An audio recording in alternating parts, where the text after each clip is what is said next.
আমি পকেট থেকে টাকা নিচ্ছিলাম, তার মধ্যে এই গাড়িটা এমন জোরে আসতো, ও আইসা সব কিছু একদম আমার ছেলেকে সাথে সাথে ওর মাথার উপর দিয়ে চাকা গেল, চোখ বেরিয়ে গেছে, রাস্তায় পড়ে আছে, আমার পাও ভেঙে গেছে।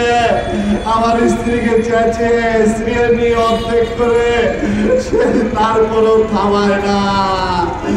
তার গাড়ির সব কিছু ঠিক ছিল, সে মাদক সেবন করত, সে লাইসেন্সবিহীন ড্রাইভার, পুলিশ তদন্ত করে দেখে সে জীবনে কখনো লাইসেন্সই করে নাই। তারপরে মালিক বলতেছিল নাকি যে এই গাড়ির ফিটনেস নাই, তারপরে গাড়ি ঠিক নাই, বলছে যে চালায়া যাও, কোনো সমস্যা নাই। তাহলে মালিক এইভাবে বললো, এতগুলো জীবন যে চলে গেল, এখন মালিক কিভাবে এই জীবনগুলো ফিরিয়ে দিবে? আমরা মালিকের মাসির দাবি চাই।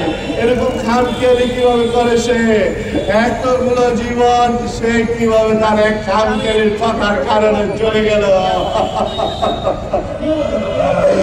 তবে আমার সন্তান, আমি তাকে ভুলতে পারি না। আমার ঘুম আসে না, আমার কিচ্ছু ভালো লাগে না। আমি সারাক্ষণ শুনে আমার সন্তান আমাকে ডাকতে আপু, এর প্রতিশোধ না।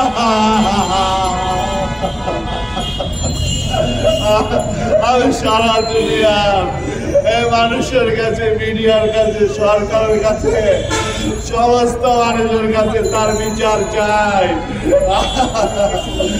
এইভাবে কিভাবে এতগুলো জীবন নিয়ে নিল? অ্যাক্সিডেন্ট তো হয়, অনেক লজিক থাকে, এটার কি লজিক দিবে মানুষ? কি উপমা দিবে?